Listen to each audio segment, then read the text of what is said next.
What's up, guys? Happy 2023. Happy New Year. Is January 2nd.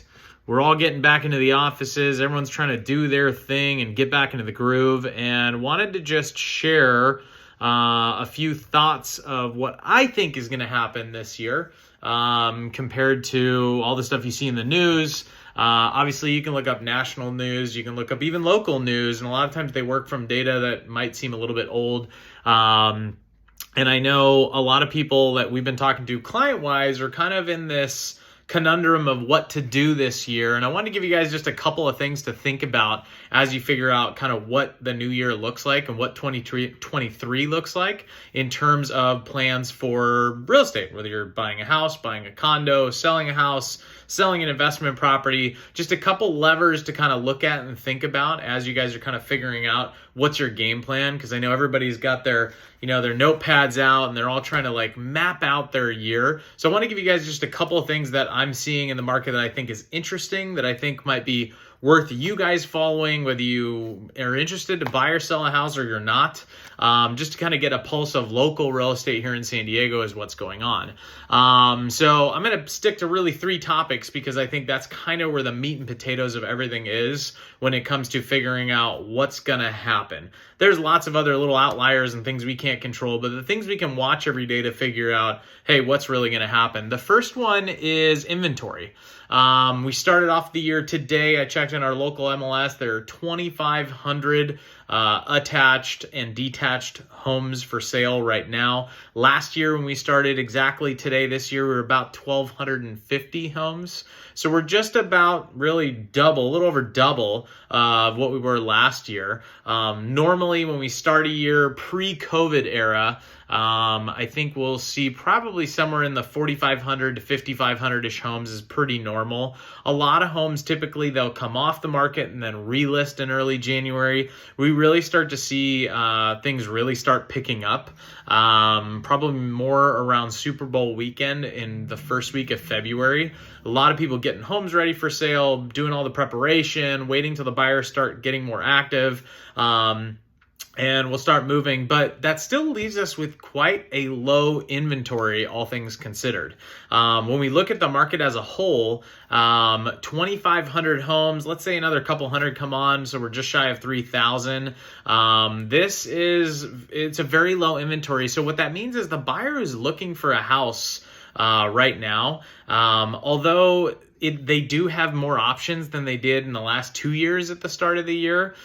They still don't have a lot of options. What I'm finding when we're touring homes or visiting homes and we're listing homes for sale, the ones that are the most prepped and really the most there's a lot of preparation into the actual listing as opposed to just taking some photos and throw it on the market. Those are the ones that are selling. So people that are wanting to sell their home coming up in the next 3-6 months, starting on some of that preparation is key. I see the homes with a lot of honeydews left undone and just kind of needing work. Even if they're in a good location, they're kind of getting looked over if they're not really aggressively priced.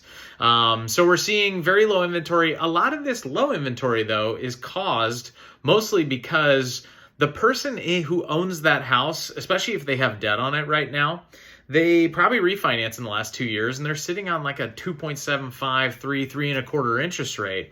So for them, if they're a seller who needs to then go buy, what happens is they're just a little less motivated, because let's say you're going to sell a property at $1 million today, at a really, really super low interest rate. For you to go rebuy and just keep the same payment, let's say that person wanted to move down into a smaller house, they really have to be buying like a $750,000 to $800,000 property, which a lot of people today may or may not be into. That. So that's why a lot of people we're seeing on the sidelines today is that whether they're moving to another market out of San Diego, they're moving within San Diego, we are finding that people are just having a hard time getting over that differential in interest rate to purchase price. So I think that's why you're seeing a lot of inventory stay off the market. This speculative seller, I will move if I got this price. A lot of those people just probably aren't sellers today. We're finding more people selling for those main reasons, whether it be job change, domestic reorganization, death in a family and the trust is selling it. Those are like more of the popular reasons why we're seeing people actually sell those homes today. So with that, and seeing that a lot of the market is limited in inventory, we're just seeing a different pool of people out there in the market. The second thing is that people are talking about is prices. Typically, all the news is always talking about prices dipped or prices this, prices that. You know, big picture wise, prices really haven't made that big of a change. We have seen prices dip probably 3, 4, 5%. In some areas, as much as 10 to even 12, 15%. We've seen a correction.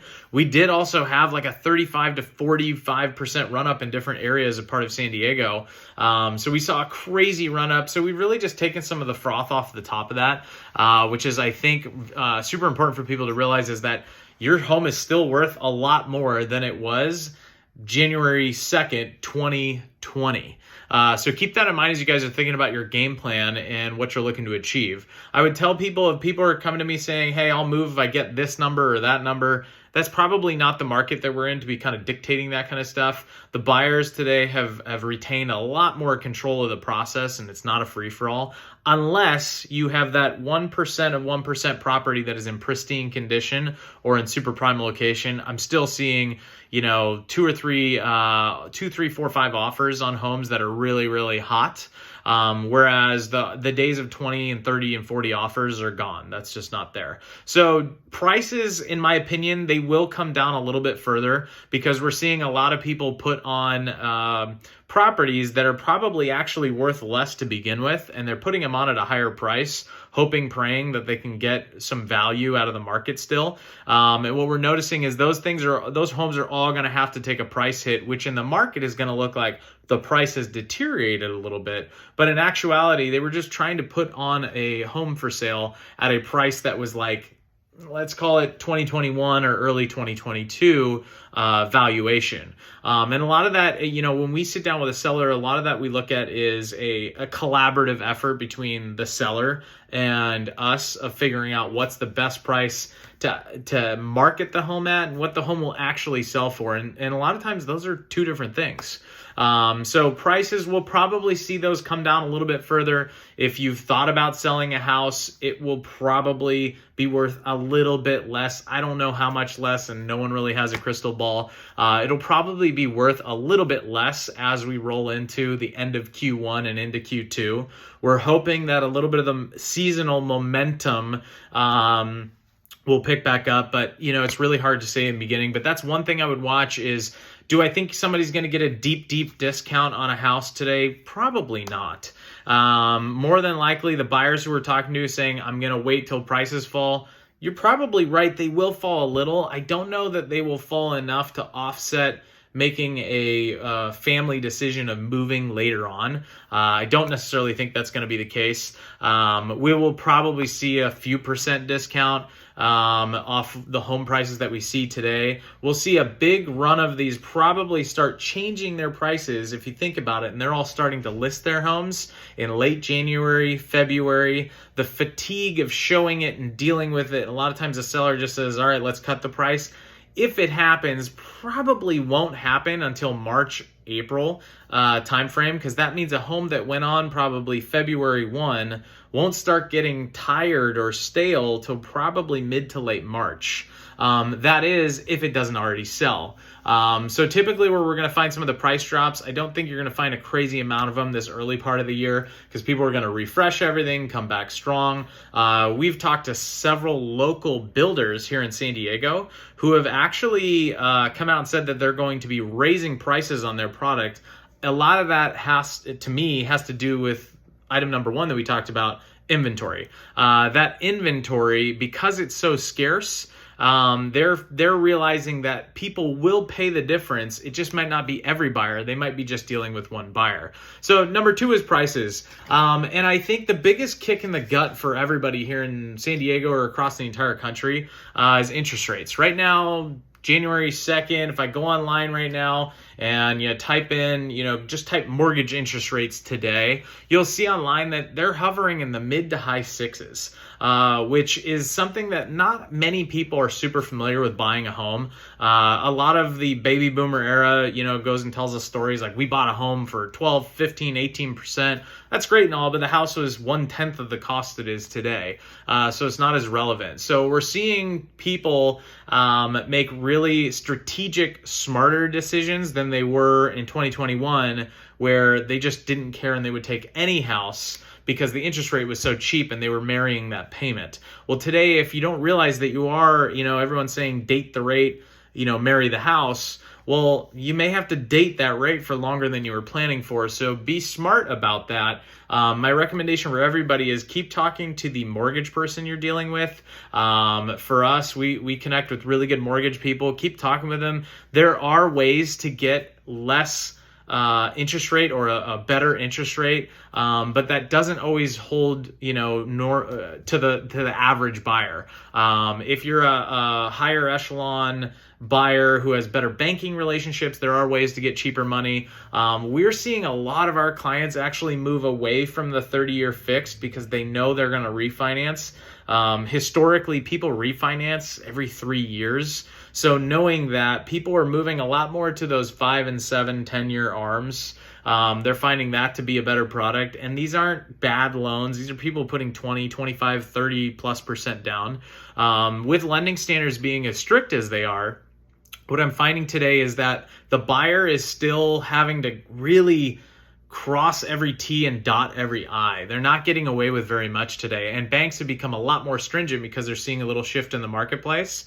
We are grateful here in San Diego that we don't see the effects of, like an Austin, a Phoenix, a Nashville, Boise, Salt Lake City even. Those places are just seeing very different problems than we are. We don't have the bloat and gluttony of inventory on the market. So my hope and my prediction this year is that interest rates will probably come down at some point into the 5s. And I think when the market sees low 5s, high 4s again, the market will start to pick up quite a bit, because so many people, even if you've only bought one home, a 4.5%, a 5.5% interest rate does not seem that scary to people. A lot of people got spoiled with 3% interest rate, but that we've never seen that before. Prior to COVID, it was very normal to get a 4.5%, 5.25% interest rate. And I think once we get back to that normal level, that's going to be the main lever that pulls down to see where the market picks back up again. So once we start to see interest rates really in that low 5, high 4 number, I do think, I'm a big believer in this, and I will, you can hold me to this video, we will see the market pick up at a much bigger pace, because there's so many people on the sidelines right now that are paying very high rents, and that will be my last kicker point, that are paying very high rents right now that would love to own a home and would love to have that security of knowing what that payment is for quite some time to come, and be able to invest into it and create that dynamic that they're looking for. Which brings me to my last kicker point, rents. I think we have seen a little bit of a decrease in rents. I think a lot of that has to do with the fact that in 2021, not everybody who sold a house could find one to buy again, so they had to make plan B. We're going to see a lot of those people come back out of that rental market and probably buy a house this year, because now things are a little bit softer for them to be able to negotiate a little bit. But a lot of them are still in these rentals trying to figure out what the next plan is, which means they will come to the market, which means they will come down a little bit. San Diego, with our scarcity of housing, I do firmly believe that we're not going to see really much change in rents, especially in that more affordable price points. I think we'll see some of our big premium people paying $6,000, $8,000, $10,000, $15,000 in rent. I do think we'll see a little bit of decrease in those. I think the threshold up to about $4,500, we're not going to see a ton of movement in rents that gets people that excited. So if you're an investor, a very wise investor once told me in San Diego, try and keep things no more than about the median income in ratio to rent. So that's something to think about, and we'll do another video on that at a later time. But that's going to be the kicker. I think if we see rents come down a little bit, it will probably cause people to think about selling than renting a little bit more, where people who've traditionally always owned homes, this might be the first time they have that little shift in their lifetime or their generation. So this was a quick but now long 15-minute video here of my take of the real estate market, my predictions I see, and the things I'm going to be watching, whether it be interest rates, whether it be inventory. Probably least on my list is really prices. I don't, and most people shouldn't get too caught up in prices right now, because we'll see those, we're seeing people still sell homes over the list price. So I'm not too concerned about that. I'm most concerned with where the interest rate button goes and our local inventory. That's going to really dictate those prices. So if this video was helpful and we can help you out, I appreciate it. Thanks so much for watching this. You have a wonderful start to 2023. I'm excited for everything that's to come. I'm excited for all of you. And if you guys need help with real estate this year, love to help you guys out. Thanks so much. Have a great day.